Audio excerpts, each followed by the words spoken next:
नमस्कार छात्रों। आज हम लोग हिंदी युवक भारती के 5वें लेसन गुरुवाणी का अध्ययन करेंगे। गुरुवाणी अर्थात गुरु की वाणी। गुरुवाणी जो हमको शिक्षा देती है, सही रास्ता दिखाती है। गुरुवाणी पाठ को पढ़ने से पहले हम लेखक के बारे में जानकारी प्राप्त करते हैं। गुरु नानक जी का जन्म 15 अप्रैल 1469 को रावी नदी के किनारे तलवंडी नामक ग्राम में हुआ। ग्राम अर्थात गांव, और तलवंडी जहां पर उनका जन्म हुआ था उस गांव का नाम कालांतर में ननकाना रखा गया। बचपन से ही गुरु नानक जी का झुकाव आध्यात्मिक चिंतन और सत्संग की ओर रहा।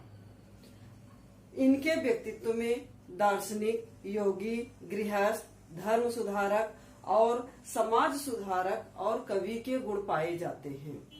आप सर्वेश्वरवादी हैं। सर्वेश्वरवादी अर्थात सभी ईश्वर को मानने वाले, सभी धर्म को मानने वाले, सभी वर्गों को समान भाव से देखने वाले, सभी धर्मों वर्गों को समान दृष्टि से देखते हैं।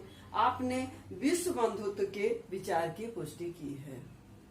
विश्व बंधुत्व अर्थात सबसे भाईचारा की विचारधारा रखते थे। आपके भावुक और कोमल हृदय ने प्रकृति से एकात्म होकर जो अभिव्यक्ति की है वह अनूठी है। आपकी काव्य भाषा में फारसी, मुल्तानी, पंजाबी, सिंधी, खड़ी बोली और अरबी भाषा के शब्द समाये हुए हैं। सहज सरल भाषा द्वारा आप अपनी बातों को कहने में, लोगों को समझाने में सिद्धहस्त हैं और आपका निधन 1539 में हुआ। गुरु नानक जी की प्रमुख कृतियां हैं गुरु ग्रंथ साहिब आदि।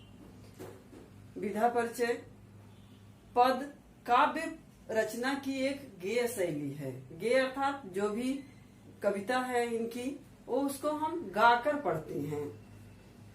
इसके विकास का मूल स्रोत लोक गीतों की परंपरा ही माना जा सकता है। हिंदी पद शैली में विभिन्न छंदों का प्रयोग अनेक निश्चित रूपों में हुआ।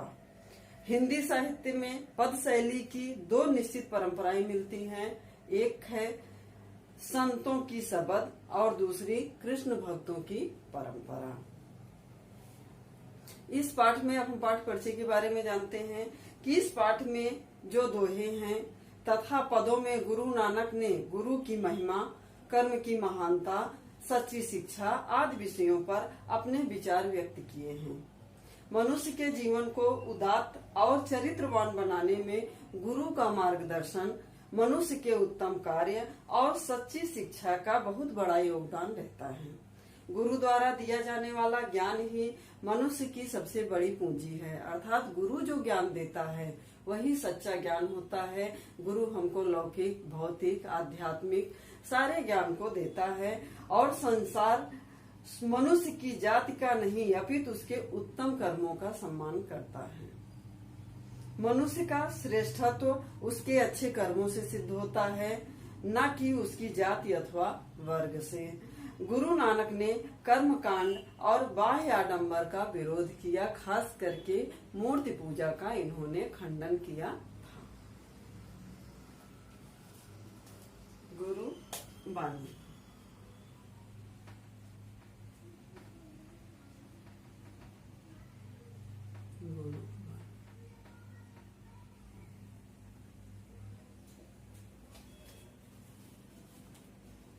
नानक गुरुन चेतनी मनी आपड़े सुचेत, छूते तिल बुगाड़ जीव सुए सुन अंदर खेत। खेते अंदर छुट्टिया कहु नानक सौना, फली आहि फूली यही बपुड़े भी तन बिच स्वाह। सबसे पहले हम इसके शब्दार्थ को जान लेते हैं कि चेतनी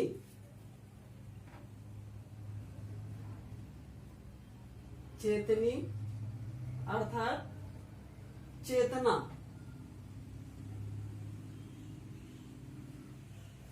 महसूस करना।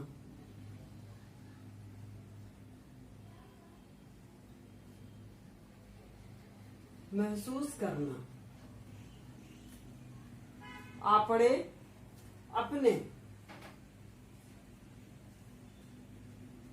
आपड़े, अपने, सुचेत, चतुर,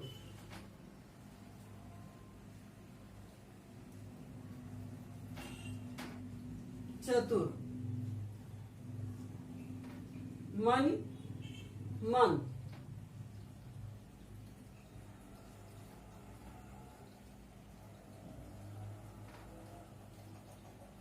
छूते तिल बुआड़, बुआड़ अर्थात बुआई करना,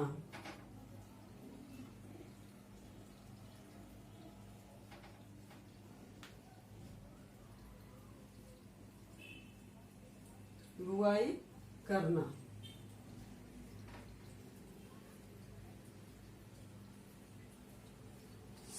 सौ, सोए हुए, सौ,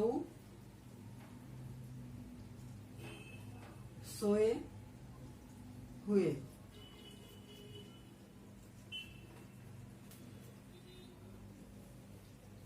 छुट्टिया, छुट्टिया,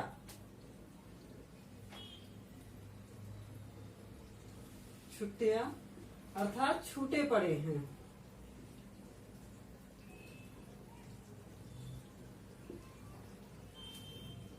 ना अर्थात स्वामी, मालिक,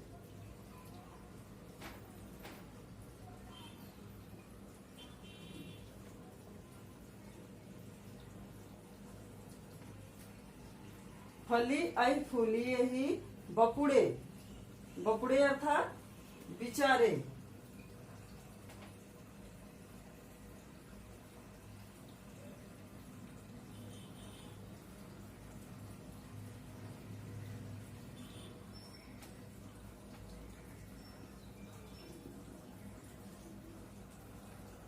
स्वा राख,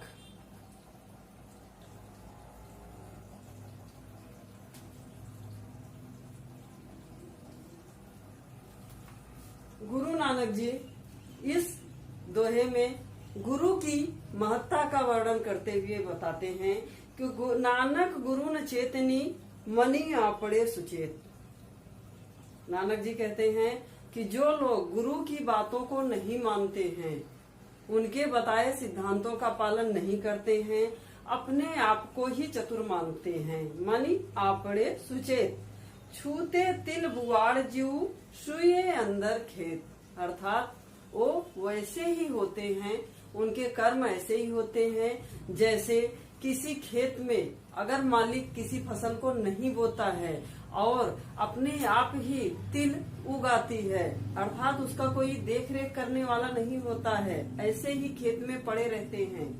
खेते अंदर छुट्टिया कहु नानक सौना, अर्थात तो खेत में ऐसे ही पड़े रहते हैं और उसके कई मालिक हो जाते हैं, यानी आते जाते कोई भी उसको तोड़ लेता है, कोई उसका देख रेख करने वाला नहीं होता है, उसको खाद पानी ये सब देने वाला नहीं होता है। फली यही फूली यही बपुड़े तन बिच स्वाह, देखने में तो ऐसे फलते फूलते हैं, हरियाली ऐसे खेतों में रहती है जैसे कि अन्य फसलों का, जिनको कि मालिक खेत में जोतता है, बोता है और उनको खाद पानी देता है, तो उसी प्रकार से ये फल भी, ये तिल भी फलते फूलते हैं, खेतों में हरियाली रखते हैं, लेकिन जब उनकी फली को तोड़ा जाता है तब उसमें खाली राख भरी होती है। उसी प्रकार ये मनुष्य जो गुरु के बिना रहते हैं, गुरु के ज्ञान के बिना, उनका किसी गुरु से कोई संगति नहीं होती है, तो भी अन्य लोगों की तरह खाते पीते जीते जागते हैं, लेकिन जब उनकी मानसिकता सामने आती है तो उसमें सिर्फ दुर्बुद्धि ही भरी होती है, उसमें कोई भी सद्बुद्धि, अच्छा ज्ञान नहीं होता है। इस दोहे में गुरु नानक जी गुरु के प्रति या गुरु के अंदर गुरु की संगति पाने के लिए लोगों को प्रेरित करते हैं कि गुरु के ज्ञान के बिना, गुरु की संगति के बिना हमारा जीवन व्यर्थ होता है, उसका कोई महत्व नहीं होता।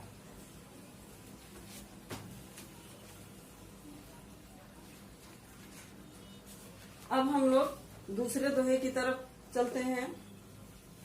जली मोह घस मस करी मत कागद करिसार भाई कलम कर चितु लिखारी गुरु पूछ लिखु विचारी लिखु नाम सालाह लिखु लिखु अंत न पारावार।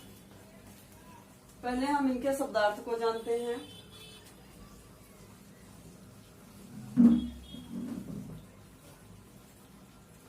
जली जलाकर,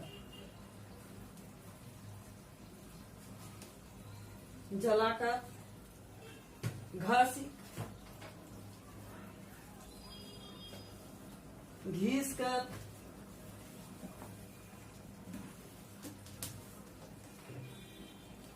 भाई, भाई अर्थात प्रेम,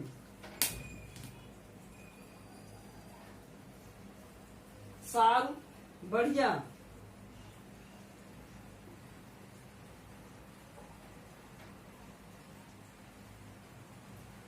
बढ़िया, पारावार पूछ कर,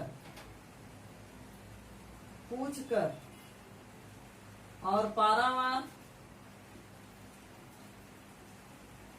अर्थात आर पार।